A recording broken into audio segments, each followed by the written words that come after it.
नमस्कार, मैं शिखा। स्वागत है मेरी रसोई में। पूर्वांचल की एक बहुत ही फेमस डिश है जिसका नाम है मटर का निमोना, हरी मटर का निमोना। तो चलिए सबसे पहले हम ये देखते हैं कि हमें किन-किन इंग्रेडिएंट्स की ज़रूरत है। तो सबसे पहले हमें हरी मटर चाहिए। 1 बाउल मैंने हरी मटर लिया है। उसके साथ-साथ उसमें एक मीडियम साइज़ का आलू है और इसकी ख़ास चीज़ बरी होती है। मैंने इस पे छोटी-छोटी मीडियम साइज़ की 4 बरी ली है। जितनी आलू और मटर है उसके हिसाब से 4 बरी इसमें काफ़ी होगी। और जितने लोग हैं ये 2 इतना जो मटर है हमारे लिए कम से कम 3 से 4 लोगों के लिए काफ़ी होता है। उसके बाद इसके लिए मसाले में मैंने 2 मीडियम साइज़ के प्याज लिए हैं, 4 कली लहसुन है, 1 इंच टुकड़ा है अदरक का और कुछ गरम मसाले हैं, जैसे 1 टीस्पून हमारा इसमें ज़ीरा है, 3 लौंग है, तो आप देख सकते हैं। 1 इंच टुकड़ा इसका है दालचीनी का है। ये छोटे-छोटे टुकड़े थे इसलिए मैंने एक साथ रख दिया है। 1 बड़ी इलायची है, 10 से 12 काली मिर्च के दाने हैं और एक ये छोटा-सा लीफ की तरह आप देख रहे होंगे। ये टुकड़ा जो है, ये है एक मसाला होता है स्टार फ्लावर कहलाता है या उसे चक्रफूल भी लोग कहते हैं। तो उस फूल का एक टुकड़ा है ये या उसकी एक लीफ कह सकते हैं। ये इस तरीके का होता है लगभग। इसको अगर आप देखेंगे तो इस तरीके का पूरा फूल होता है गोल सा, जिसमें से हमने काफ़ी सारे निकाल लिए हैं। तो इसी में की एक लीफ ये है। ये जो चक्रफूल होता है ये भी हमारे यहाँ मसाले तो सभी बहुत फ़ायदेमंद होते हैं। ये चक्रफूल जो है या स्टार फ्लावर जो है, ये डाइजेशन के लिए बहुत अच्छा होता है। ये इसे इम्यूनिटी बूस्टर भी कहते हैं। इसका स्वाद बहुत अच्छा होता है सौंफ की तरह और सबसे अच्छी बात है कि ये पेट के कीड़ों को भी मारती है। तो ये हमारे सारे मसाले हैं, प्याज, लहसुन, अदरक और खड़े मसालों में ये है। उसके अलावा हम कुछ पिसे मसाले भी रखेंगे। पिसे मसालों में हमारी 1 चम्मच टीस्पून हल्दी है और सूखा धनिया है 2 चम्मच, 1.5 चम्मच करीब हमने इसमें लाल मिर्च ली है। लाल मिर्च आप अपने हिसाब से घटा और बढ़ा सकते हैं क्योंकि ये तीखी बहुत होती है तो हर आदमी बहुत तीखा नहीं खाता। 1 टीस्पून हमने इसमें नमक लिया है। उसके बाद जो अभी हमने प्याज दिखाया था ये हमारे सारे मसाले हैं। अब हमने इन सारे मसालों को पीस लेना है। जैसे प्याज को पीस करके हमने रखा हुआ है, 2 प्याज़ों को हमने 1.5 प्याज मैंने पीसा है और आप चाहें तो इसको कट करके भी रख सकते हैं। जैसे आप चॉपर की सहायता से इस तरीके से बहुत छोटे-छोटे काट के भी रख सकते हैं। तो मैंने आधा प्याज इसमें काट लिया है और 1.5 प्याज मैंने पीस लिया है। बाकी जो हमारे अदरक और लहसुन था उसको मैंने ग्रेटर से घिस लिया है, घिस करके इस तरीके से पेस्ट की तरह बना लिया। और जितने भी हमारे ये गरम मसाले थे खड़े वाले उनको मैंने पीस दिया है और पीस करके इस तरीके से कुटा हुआ या पिसा हुआ आप कैसे भी रख सकते हैं। आप चाहिए तो छोटे खल्लड़ में आप इसे कूट सकते हैं और चाहे तो आप मिक्सी में पीस सकते हैं। इसके बाद हम जो हरी मटर हमने बाउल आपको दिखाया था इसको भी पीस लेना है। तो अब हमने ये मटर भी पीस करके रखी हुई है। आलू जो है उसको हम 4 टुकड़ों में कर लेंगे। मटर के साथ आलू हम छोटे टुकड़ों में काट के रख लेते हैं। अगर बड़े पीस आपको पसंद है तो आप बड़े काटिए। मैंने मीडियम साइज एक आलू के करीब 8 टुकड़े कर दिए हैं। जो एक मीडियम साइज़ का आलू था उसको हमने इस तरीके से काट दिया है। एक पे थोड़ी सी हींग इसमें पड़ती है क्योंकि मटर थोड़ी सी बादी की होती है या गैस बनाती है, तो उसको मिनराइज करने के लिए हम थोड़ी सी हींग भी इसमें डालते हैं। और एक आखिरी मसाला है जायफल या इसे नटमेग कहते हैं। ये देखने में सुपारी की तरह होता है लेकिन अंदर से बहुत सॉफ्ट होता है, जो कि एक छोटे से कद्दूकस से या ग्रेटर से आप आसानी से घिस करके इसका पाउडर ले सकते हैं। ये जो जायफल होता है ये जाड़े में इसलिए ज़्यादा खाते हैं क्योंकि ये काफ़ी गर्म होता है और ये एक ऐसा मसाला है हमारा जो कि हमारा सर्दी ज़ुकाम को फ़ायदा करता है, इसलिए हम सर्दी में इसको जाड़ों में ज़्यादा यूज़ करते हैं और दर्द को कम करता है।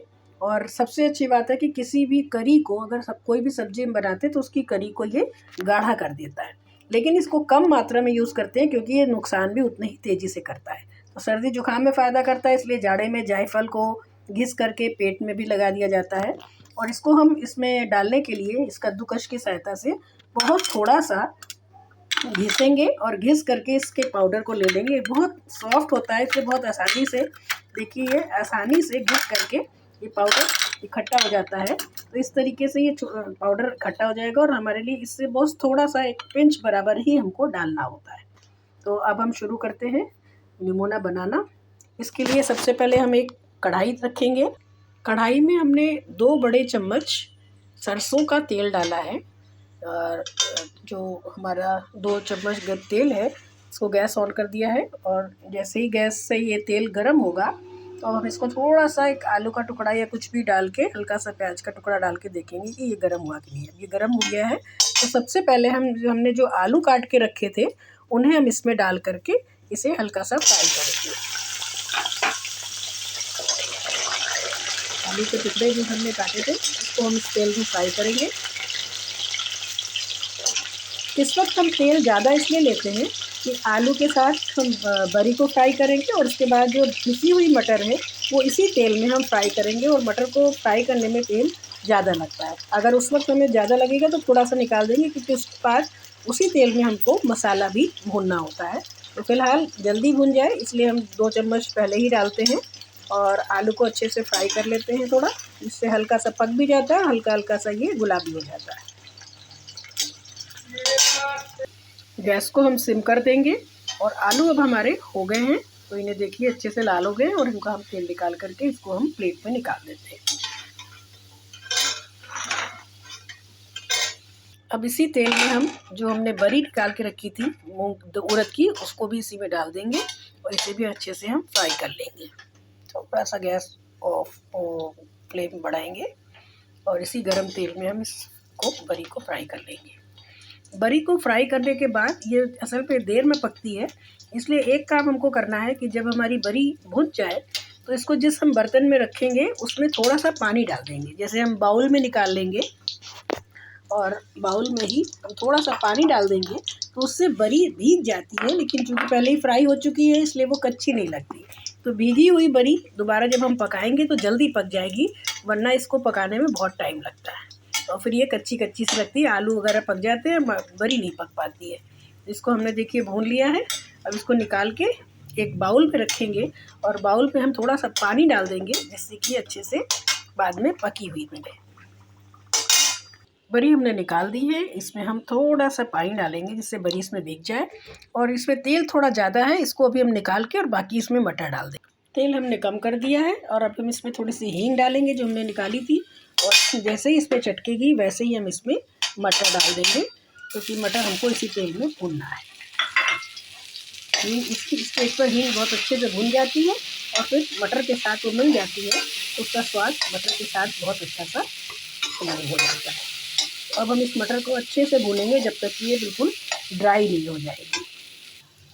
हमको लगातार इस मटर को भूनना है, नीचे से लगने नहीं पाए, लगेगी तो फिर जलन आ जाएगी, इसलिए आपको इसको धीरे धीरे चलाते रहना है बराबर और मीडियम आंच पर ही आपको इसको भूनना है, नहीं तो ये ज़्यादा जलने लगती है। तेल इसमें अच्छा खासा है, लेकिन जब तक ये पूरी तरीके से भून करके बिल्कुल ड्राई नहीं हो जाएगी तब तक हमें इसे भूनते रहना है। इसका कलर भी चेंज हो जाएगा, तो ये फिर भी अपने कलर में हरे रंग में ही दिख रही। धीरे धीरे इसका कलर जो है वो डार्क हो जाएगा, थोड़ा ब्राउन सा हो जाएगा भुनने के बाद। हमको तभी इसे निकालना है। ये छूने में भी थोड़ी भुरभुरी दिखेगी, अभी ये गीली दिखाई दे रही है, तो अभी हमको इसको भूनते रहना है। देखिए अब हमारी मटर जो है वो पूरी तरह भुन चुकी है अच्छे से, इसका कलर भी बदल गया है और अच्छे से भूनकर बिल्कुल ड्राई सी हो गई है भी है, उसमें पानी बिल्कुल नहीं रह गया। तो अब हम इस मटर को बाहर निकाल देंगे और उसके बाद फिर हम जो बचा हुआ तेल था इसमें से हमने निकाला था, वही तेल हम इसमें दोबारा डालेंगे और उस तेल में मसाले डालेंगे। तो चलिए पहले इसे हम निकाल लेते हैं। अब इस कढ़ाई को हमने एक पेपर से पोंछ भी दिया है, टिश्यू पेपर से, और हम बचा हुआ तेल जो है वो इसमें डाल देंगे।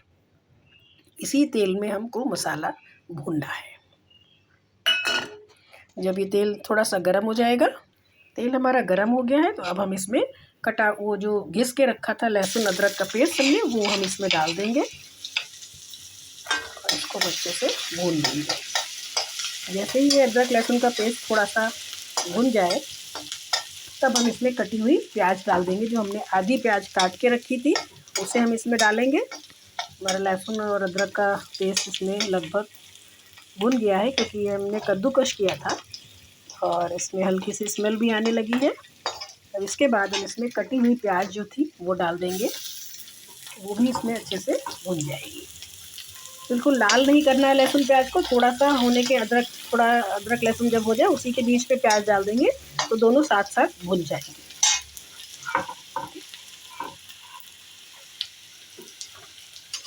और जैसे ही ये प्याज हल्की सी ब्राउन हो जाए वैसे ही हम इसमें पिसा हुआ जो प्याज था हमारा, वो हम प्याज इसमें पिसा हुआ डालेंगे। इसकी भी शक्ल बदलने लगी है, हल्का हल्का सा ब्राउन होने लगा है।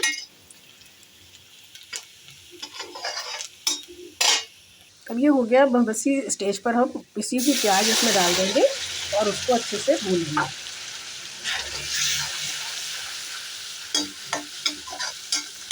इसी प्याज को इसलिए ज़्यादा भूनना पड़ता है क्योंकि कटी हुई प्याज तो फिर भी कच्ची नहीं लगती, लेकिन पिसी हुई प्याज अगर भुनी ना हो तो उसमें कच्चापन आता रहता है। तो इसलिए आप अच्छे से इस प्याज को भूनेंगे। देखिए अब ये काफ़ी भुन गया है और अभी थोड़ा तो मसाले के साथ ही भुनेगा। अभी काफ़ी ड्राई हो गया है और अच्छे से इसकी शक्ल भी बदल गई है, भुने हुई सा लगने लगा है। अब हम इसमें जो हमारी पिसी मिर्च है वो डालेंगे, हल्दी पाउडर पिसा हुआ वो भी डाल देंगे और हमारी जो सूखी धनिया का पाउडर है वो डालेंगे। थोड़ा सा जो जायफल हमने डाला था, घिसा था, वो भी हम इसमें डाल देंगे और नमक डाल देंगे। और इन सब चीज़ों को आपस में मिलाने के बाद थोड़ा सा इस पर पानी डालेंगे, जिससे कि बहुत ड्राई रहता है तो ये मसाला जल जाता है। अभी हमारी गैस सिम पे है जिससे मसाला जले नहीं, और थोड़ा सा इसमें हम पानी डाल देंगे जिससे कि ये जो चीज़ें हमने पाउडर में डाली हैं वो इसमें अच्छे से भीग के और अच्छे से भुन जाएगा, तो सूखा भी नहीं रहेगा और अच्छे से भुन जाएगा। इसमें जब ये सारा मसाला अच्छे से भुन जाएगा तब हमने जो खड़ा मसाला है वो भी इसमें डाल के और इसके साथ थोड़ी देर भून देंगे। हम इस मसाले में खड़ा मसाला जो हमने पीस के रखा था उसको भी इसी में डाल देंगे।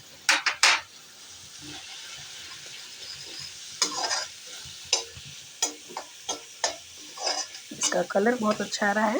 उसका रीज़न ये है कि हमने जो लाल मिर्च डाली है वो घर में पीस के डाली है। बाज़ार की मिर्च पे कलर मिला होता है, इसलिए मैं ज़्यादातर ट्राई करती हूँ कि मसाले जो है वो घर में ही पीसे जाएँ, चाहे वो लाल मिर्च हो चाहे वो सूखी धनिया का पाउडर हो।